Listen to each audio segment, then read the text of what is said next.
ಆತ್ಮೀಯ ಬಂಧುಗಳೇ, ಶ್ರದ್ಧೆಯ ತಂದೆ ತಾಯಿಯಂದಿರೇ, ನಲ್ಮೆಯ ಸಾಹಿತ್ಯಾಭಿಮಾನಿಗಳೇ, ಯುಗಾದಿ ಹಬ್ಬದ ಹಾರ್ದಿಕ ಶುಭಾಶಯವನ್ನು ಕೋರುತ್ತಾ ನಿಮ್ಮೆಲ್ಲರಿಗೂ ಕೂಡ ಈ ಸಂವತ್ಸರ ಸುಖವನ್ನು, ಯಶಸ್ಸನ್ನು, ಆಯುಷನ್ನು, ಆರೋಗ್ಯವನ್ನು ತಂದುಕೊಡಲಿ ಅಂಥೇಳಿ ಆ ಪರಬ್ರಹ್ಮನಲ್ಲಿ ಬೇಡುತ್ತೇನೆ. ಇಂದು ಕಗ್ಗದ ಮೊದಲನೆಯ ಒಂದು ಪದ್ಯವನ್ನು ಅಥವಾ ಮುಕ್ತಕವನ್ನು ನಾವು ಇಲ್ಲಿ ಹೇಳೋದಕ್ಕೆ ಬಯಸ್ತಾ ಇದ್ದೇವೆ.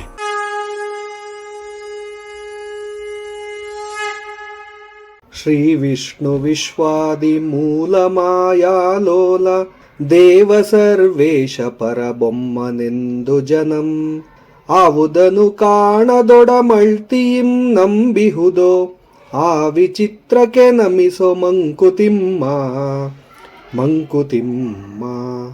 ಎಷ್ಟು ಸುಂದರವಾದಂತಹ ಒಂದು ದೇವರ ಉಪಾಸನೆಯನ್ನ DVG ಅವರು ಮಾಡ್ತಾರೆ. ಸ್ವಲ್ಪ ವಿಚಿತ್ರವಾಗಿ ಕೂಡ ಇದೆ ಅಂತಾನೆ ಹೇಳ್ಬೋದು. ಎಷ್ಟು ಚೆನ್ನಾಗಿದೆ ನೋಡಿ. ಶ್ರೀ ವಿಷ್ಣು ವಿಶ್ವಾದಿಮೂಲ ಮಾಯಾಲೋಲ ಅಂತ ಹೇಳ್ತಾರೆ. ವಿಷ್ಣು ಪದದ ಅರ್ಥವನ್ನು ತಿಳ್ಕೊಂಡ್ರೆ ಇಲ್ಲಿ ಅನುಕೂಲ ಅಂತ ಅನಿಸುತ್ತೆ. ವಿಷ್ಣು ಅಂತಂದ್ರೆ ವ್ಯಾಪಿಸುವವನು, ಎಲ್ಲರಲ್ಲೂ ಪ್ರವೇಶಿಸುವವನು ಅಂತ ಹೇಳೋದಿದೆ. ಒಂದು ಶಾಸ್ತ್ರದ ಪ್ರಕಾರ ವಿಷ್ಣು ಎಲ್ಲರಲ್ಲೂ ಕೂಡ ಇರ್ತಾನೆ ಅಂತ ಹೇಳಿ, ಅವನು ಪಾಲಿಸುವವ, ನಿಯಂತ್ರಿಸುವವ ಅಂತ ಹೇಳೋದು ಇದೆ.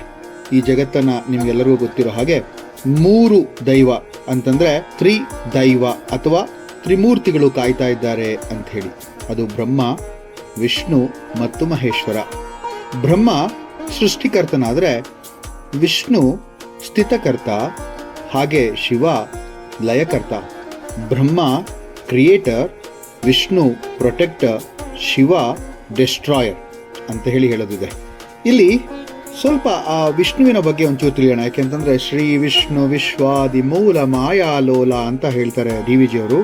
ಅನಂತ ಶಯನನಾದ ವಿಷ್ಣು ತನ್ನ ಕೈಯಲ್ಲಿ ನಂದಕ ಎಂಬಂತಹ ಖಡ್ಗವನ್ನು ಹಿಡಿದು ಸರಿಲ್ಗ ಅನ್ನುವಂತಹ ಬಿಲ್ಲನ್ನು ಹಿಡಿದಿದ್ದಾನೆ.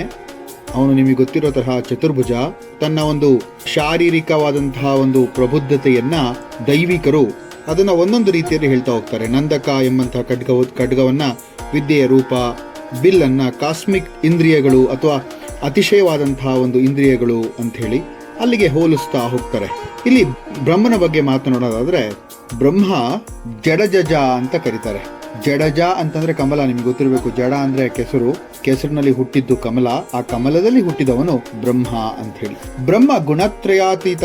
ನಿಮಗೆ ಅಥರ್ವ ಶೀರ್ಷದಲ್ಲಿ ಗಣಪತಿಯನ್ನು ಕೂಡ ಹೀಗೆ ಹೇಳ್ತಾರೆ, ತ್ವಂ ಗುಣತ್ರಯಾತೀತ ಅವಸ್ಥಾತ್ರಯಾತೀತ ಅಂತ ಹೇಳಿ. ಇಲ್ಲಿ ಬ್ರಹ್ಮನು ಕೂಡ ಅಷ್ಟೇ, ಗುಣತ್ರಯಾತೀತ, ಉಪಾಧಿರಹಿತ, ಪರಿಚ್ಛೇದ ಶೂನ್ಯ, ಸಚ್ಚಿದಾನಂದ ಸ್ವರೂಪ ಅಂತ ಹೇಳ್ತಾರೆ. ಸತ್ ಪ್ಲಸ್ ಚಿತ್ ಪ್ಲಸ್ ಆನಂದ ಅಂತಂದ್ರೆ ಸಚ್ಚಿದಾನಂದ. ತತ್ವ ಮತ್ತೆ ಮನಸ್ಸು ಮತ್ತೆ ಆ ಒಂದು ಆನಂದವನ್ನ ತಂದುಕೊಡುವಂತಹ ಒಂದು ಶಕ್ತಿ ಉಳ್ಳವನು ಬ್ರಹ್ಮ ಅಂತ ಹೇಳ್ತಾರೆ. ಅವನು ಪರಾತ್ಪರ, ಸರ್ವಲೋಕ ಪಿತಾಮಹ, ಪ್ರಜಾಪತಿ, ಸರ್ವಲೋಕ ಪ್ರಭು, ಹಿರಣ್ಯಗರ್ಭ, ಸ್ವಯಂಭೂ ಅಂತ ಹೇಳಿ ಅವನಿಗೆ ನಾನಾ ಹೆಸರುಗಳು. ನೋಡಿ, ಅದನ್ನೇ ಅಲ್ವೇ DVG ತಮ್ಮ ಮೊದಲನೇ ಕಗ್ಗದಲ್ಲಿ ಹೇಳೋದು, ಶ್ರೀ ವಿಷ್ಣು ವಿಶ್ವಾದಿ ಮೂಲ. ನೋಡಿ, ನಿಮಗೆ ಒಂದಷ್ಟು ಚಿಂತನೆ ಇರ್ಬೋದು, ಯಾಕೆಂತಂದ್ರೆ ಆದಿ ಮತ್ತೆ ಮೂಲ ಅಂದ್ರೆ ಅರ್ಥ ಏನಪ್ಪಾ ಅಂತ. ಎರಡು ಒಂದೇ ಅಲ್ವಾ ಅಂತ. ಹೌದು, ಪ್ರತಿಯೊಂದು ಕ್ರಿಯೆಗೆ ಆದಿ ಮತ್ತು ಅಂತ್ಯ ಇರುತ್ತೆ. ಆದರೆ ಪ್ರತಿಯೊಂದಕ್ಕೂ ಕೂಡ ಒಂದು ಮೂಲ ಅಂತ ಇರುತ್ತೆ, ಆರಿಜಿನ್ ಅಂತ ಕರಿತೀವಲ್ಲ, ಅದು ಹಾಗೆ. ಇಲ್ಲಿ ಜಗತ್ತು ಎಂಬಂತಹ ಒಂದು ಅದನ್ನ ವಸ್ತುವನ್ನಾಗಿ ಪರಿಗಣನೆ ಮಾಡಿದ್ರೆ ಅದರ ಆದಿ ಮತ್ತೆ ಮೂಲ ಎರಡೂ ಕೂಡ ಶ್ರೀ ವಿಷ್ಣುವೇ ಅಂತ ಹೇಳೋದಿದೆ. ಅವನು ಮಾಯಾಲೋಲ ಅಂತ ಹೇಳ್ತಾರೆ DVG. ಮಾಯೆ ಅಂದ್ರೆ ನಿಮಗೆ ಗೊತ್ತಿರೋ ಹಾಗೆ ಅದು ತಪ್ಪಲ್ಲ, ಅದು ಕೆಟ್ಟದ್ದ ಅಲ್ಲ. ಯಾಕೆಂದ್ರೆ ಮನುಷ್ಯ ಮಾಯಾ ವಿನೋದ ಮತ್ತೆ ಮೋಹ ಮಾಯದಿಂದ ದೂರ ಇರಬೇಕು ಅಂತ. ಅದು ಆ ಮಾಯೆ, ಆ ಮೋಹ ಬೇರೆ. ಆದ್ರೆ ಇಲ್ಲಿ ಮಾಯಾಲೋಲ ಅಂತಂದ್ರೆ ಈ ಸೃಷ್ಟಿಯನ್ನು ನಡೆಸೋದಿಕ್ಕೆ ಅಥವಾ ಈ ಜಗತ್ತಿನ ಆಗು ಹೋಗುಗಳನ್ನ ನೋಡ್ಕೊಳ್ಳೋದಿಕ್ಕೆ ದೇವರು ತಮ್ಮ ಕಾರ್ಯಗಳನ್ನ ಮಾಡ್ತಾರೆ. ಪರಮಾತ್ಮ ಕಾರ್ಯ ಮಾಡಿದ್ರೆ ಅವನಿಗೆ ಅದು ಕೆಲಸ, ಆದರೆ ನಮಗೆ ಅದು ಲೀಲೆ. ನೋಡಿ, ಶ್ರೀಕೃಷ್ಣ ಮಾಡಿದ್ದಲ್ವಾ, ಶ್ರೀಕೃಷ್ಣ ಮಾಡಿದಂತಹ ಎಲ್ಲಾ ಲೀಲೆಗಳು ಅವನಿಗೆ ಅದು ಕಾರ್ಯಗಳಾಗಿತ್ತು, ಆದರೆ ನಮಗೆ ಅದು ಲೀಲೆಯಾಗಿ ತೋರ್ಪಡ್ತು. ಆ ಲೀಲೆಯಿಂದ ನಾವು ಬಹಳಷ್ಟು ಕಲಿತೀವಿ, ಕಲಿತಾನೇ ಇದ್ದೀವಿ. ದೇವ ಸರ್ವೇಶ ಪರಬಮ್ಮನೆಂದು ಜನಂ ದೇವನನ್ನ ಸರ್ವೇಶ ಅಂತ ಅಂದ್ರು. ನಾನು ಆಗ್ಲೇ ಹೇಳಿದೆ ನಿಮಗೆ, ಅಮರಕೋಶದಲ್ಲಿ ಬ್ರಹ್ಮ ಅಂತಂದ್ರೆ ಎಲ್ಲರಿಗಿಂತ ದೊಡ್ಡವನು, ನಿತ್ಯ ಚೇತನಶಾಲಿ, ಜಗತ್ತಿನ ಮೂಲ ಕಾರಣಕರ್ತ, ನಿತ್ಯ ಸತ್ಯ ಚಿತ್ತ ಆನಂದಮಯ ಅಂಥೇಳಿ ಅವನನ್ನು ಕರೀತಾರೆ. ಹಾಗಾಗಿ ನಾನು ಬ್ರಹ್ಮನ ಒಂದು ವಿವರಣೆಯನ್ನು ಇನ್ನೊಮ್ಮೆ ಕೊಡುವಂಥ ಪ್ರಯತ್ನ ಮಾಡ್ತೀನಿ. ಆದರೆ ಇಲ್ಲಿ ಆ ಬ್ರಹ್ಮ ಅವನನ್ನು ದೇವ ಸರ್ವೇಶ ಅಂತ ಕರೆದ್ವಿ. ಅಂದರೆ ದೇವರು ಸರ್ವೇಶ ಅಂತಂದಾಗ ನಿಮಗೆ ಗೊತ್ತಿದೆ ಅಂತ ಕಾಣುತ್ತೆ, ದೇವರನ್ನು ನಾವು ಸರ್ವಂತರ್ಯಾಮಿ, ಸರ್ವಶಕ್ತ, ಸರ್ವವ್ಯಾಪಿ ಅಂತ ಕರಿತೀವಿ, ಆಮ್ನಿಪೊಟೆಂಟ್, ಆಮ್ನಿಸೆಂಟ್. ಸೊ ಆ ವಿಷ್ಣು ಪ್ರಪಂಚಕ್ಕೆ ಮೊದಲು ಮತ್ತು ಅವನು ಮೂಲನಾಗಿರೋನು ಅಂತಂದಾಗ ಆ ಮಾಯಾಲೋಲನಾಗಿರುವಂತಹ ದೇವರು ನೋಡಿ, ದೇವರು ಅಂತಂದಾಗ ಅಂದರೆ ಪ್ರಕಾಶ ಅಂತ ನೋಡಿ, ಎಷ್ಟು ಚೆನ್ನಾಗಿದೆ ಅದರ ಅರ್ಥ ನೋಡಿ. ದೇವರು ಅಂತಂದರೆ ಪ್ರಕಾಶವನ್ನು ತಂದುಕೊಡೋನು, ಅಜ್ಞಾನವೆಂಬ ಅಂಧಕಾರವನ್ನು ಅಳಿಸಿ ಪ್ರಕಾಶವನ್ನು ತಂದುಕೊಡೋನೇ ದೇವರು ಅಂತ ಹೇಳ್ತಾರೆ. ಸೊ ಆ ಒಂದು ದೇವರು ಆ ಪರಬ್ರಹ್ಮನನ್ನು ಅಂದರೆ ದೇವ ಸರ್ವೇಶ, ಸರ್ವರಿಗೂ ಈಶ, ಸರ್ವರಿಗೂ ಒಡೆಯನಾದಂತಹ ಪರಬ್ರಹ್ಮ ಅನ್ನೋದು ಪರಬ್ರಹ್ಮ, ಬ್ರಹ್ಮನ ಒಂದು ತದ್ಭವ ರೂಪ ಬೊಮ್ಮ ಅಂತ ಹೇಳ್ತಾರೆ. ಪರಬ್ರಹ್ಮನನ್ನ ಜನ ಆವುದನ್ನು ಕಾಣದೊಡಮಳ್ತಿಗಿನ್ನಂಬಿಹುದು, ಯಾವುದನ್ನ ಕಾಣಲ್ಲ ನೋಡಿ, ನಮ್ಮಲ್ಲಿ ಎದುರುಗಡೆ ಇರುವಂಥ ಸಾಕ್ಷಾತ್ತಾಗಿರುವಂಥ ವಸ್ತುಗಳನ್ನು ಜನರನ್ನೇ ಇಲ್ಲಿ ನಂಬಲು ನಾವು ಹಿಂದೆ ಮುಂದೆ ನೋಡ್ತೀವಿ ಅಲ್ವಾ. ಎಷ್ಟೋ ಸತಿ ನಾವು ಅವರನ್ನು ನಂಬೋದೇ ಇಲ್ಲ. ಸಾಕ್ಷಾತ್ ಇದ್ದುದನ್ನು ನಂಬಲ್ಲ, ಎದುರುಗಡೆ ಇದ್ದುದನ್ನು ನಂಬಲ್ಲ, ಕಣ್ಣಿಗೆ ಕಾಣೋದನ್ನು ಕೂಡ ನಂಬಲ್ಲ. ಆದರೆ ಅದಾವುದೋ ಪರಮಶಕ್ತಿಯನ್ನು, ನಮಗೆ ಕಾಣದೇ ಇರುವಂತಹ ಒಂದು ಪರಮಶಕ್ತಿಯನ್ನು ನಾವು ನಂಬಿಡ್ತೀವಿ. ಆ ನಂಬಿಕೆ ಅನ್ನೋದೇ ದೇವರಲ್ವೇ. ಎಷ್ಟು ಸುಂದರವಾಗಿ ಇಲ್ಲಿ DVG ಅವರು ಅದನ್ನು ವರ್ಣಿಸ್ತಾರೆ ನೋಡಿ. ಆವುದನ್ನು ಕಾಣದೊಡ ಅಳ್ತಿ ನಂಬಿಹುದು, ಬಹಳ ಪ್ರೀತಿಯಿಂದ ನಂಬ್ತಾರೆ. ನಾನು ಸುಮಾರು ಸತಿ ಹೇಳಿದ್ದೇನೆ, ಪ್ರೀತಿ ತನ್ನ ಪರಾಕಾಷ್ಠೆಯನ್ನು ಮೆರೆದಾಗ ಭಕ್ತಿ ಆಗುತ್ತೆ, ಭಕ್ತಿ ತನ್ನ ಪರಾಕಾಷ್ಠೆಯನ್ನು ಮೆರೆದಾಗ ಅದು ಸರ್ವಸ್ವ ಆಗುತ್ತೆ.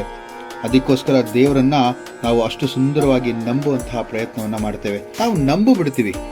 ಇಲ್ಲಿ ಪ್ರತಿಯೊಬ್ಬರೂ ಅವರು ನಂಬಿರುವಂತಹ ದೇವರನ್ನ ಅವರದೇ ರೀತಿಯಲ್ಲಿ ಬಣ್ಣಿಸುತ್ತಾ, ಅವರದೇ ರೀತಿಯಲ್ಲಿ ವ್ಯಾಖ್ಯಾನಿಸುತ್ತಾ ಆ ಒಂದು ಪರಮ ವಸ್ತುವನ್ನ ದೇವರು ಅಂತ ನಂಬಿಡ್ತಾರೆ ನೋಡಿ. ಯಾರು ಕಾಣದೇ ಇರುವಂತಹ ದೇವರಿಗೆ ನಾವು ಆಕಾರ ಕೊಟ್ಟಿದ್ದಾದ್ರೂ ಹೇಗೆ? ನಾವು ಮನುಷ್ಯರಲ್ವೇ. ಹಾಗಾಗಿ ಅವನನ್ನ ನಾವು ಮಮತೆ ನಮ್ಮ ತರಹ ಮಮತೆಯಿಂದ ನಾವೇನ್ ಮಾಡಿದ್ವಿ ಅಂತಂದ್ರೆ ಅವನಿಗೂ ಕೂಡ ನಮ್ಮದೇ ಆಕಾರವನ್ನ ಕೊಟ್ವಿ. ಅದು ಸುಂದರವಾದಂಥ ಆಕಾರ. ನಮ್ಮಲ್ಲಿರುವಂತಹ ಗುಣದೋಷಗಳನ್ನ, ಲೋಪವನ್ನ, ಒಂದು ವಿಕಾರವನ್ನ ಮುಚ್ಚಿಟ್ಟು ದೇವರನ್ನ ಸರ್ವಸುಂದರನಾಗಿ, ಸರ್ವಶಕ್ತನಾಗಿ, ಸರ್ವವ್ಯಾಪಕನಾಗಿ ಅವನನ್ನು ನಾವು ನಮ್ಮ ಮುಂದೆ ಇಟ್ವಿ. ಯಾಕೆಂದ್ರೆ ಅದೇ ಅಲ್ವೇ ವಿಶ್ವಾಸ, ಅದೇ ಅಲ್ವೇ ಒಂದು ಗುಣಾತ್ಮಕವಾದಂತಹ ಭಾವನೆ ನಮ್ಮಲ್ಲಿ ಇರತಕ್ಕಂಥದ್ದು ದೇವರ ಬಗ್ಗೆ. ಅವರವರ ಭಾವಕ್ಕೆ, ಅವರವರ ಭಕ್ತಿಗೆ ಅಂತ ಹೇಳಿದ್ರಲ್ವಾ. ನಾವೆಲ್ಲ ಆತ್ಮಗಳಾದ್ರೆ ನಮ್ಮನ್ನ ಕಾಯುವವ ಪರಮಾತ್ಮ ಅಂತ ಅನ್ನಿಸ್ಕೊಳ್ತಾನೆ. ಅವನು ಯಾವತ್ತಿದ್ರೂ ನಿಯಾಮಕ, ನಿಯಂತ್ರಕ, ಸರ್ವರಿಗೂ ಒಡೆಯ, ಜಗತ್ತನ್ನೇ ಸೃಷ್ಟಿಸಿ ನಿಯಂತ್ರಿಸಿ ಲಯಿಸುವಂತಹ ಪರಮಶಕ್ತ ಅವನು ಅಂತ ಹೇಳೋದಾದ್ರೆ, ಯಾವುದನ್ನು ಕಾಣದೊಡಮಳ್ತಿ, ಅಳ್ತಿ ಅಂದ್ರೆ ಪ್ರೀತಿ, ನಾನು ಆಗ್ಲೇ ಹೇಳಿದೆ. ಆ ಅಳ್ತಿಯಿಂದ ನಂಬಿಹುದೋ, ಯಾರು ಆ ಜನ ನಂಬಿರ್ತಾರೋ ಆ ನಂಬಿಕೆಗೆ, ಆ ಒಂದು ವಿಚಿತ್ರಕ್ಕೆ, ಆ ವಿಚಿತ್ರವೇ ಅಲ್ವೇ. ಯಾಕೆಂದ್ರೆ ನಾವು ನೋಡಿರೋವಂಥದ್ದು ಸಚಿತ್ರವಾದ್ರೆ ಕಾಣದಲೇ ಇರುವಂಥದ್ದು ವಿಚಿತ್ರವೇ. ಹಾಗಾದ್ರೆ ಆ ವಿಚಿತ್ರಕ್ಕೆ ನಮಿಸೋ ಮಂಕುತಿಮ್ಮ ಅಂತ ಹೇಳ್ತಾರೆ.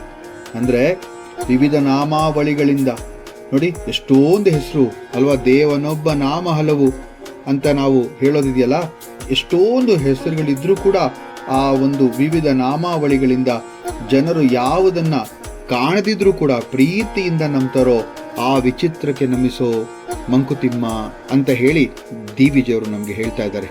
ಎಷ್ಟು ಸುಂದರವಾದಂತಹ ಒಂದು ಅರ್ಥಗರ್ಭಿತವಾದಂತಹ ಮೊದಲನೇ ಕಗ್ಗ ನಾವು ನೋಡಿದ್ವಿ.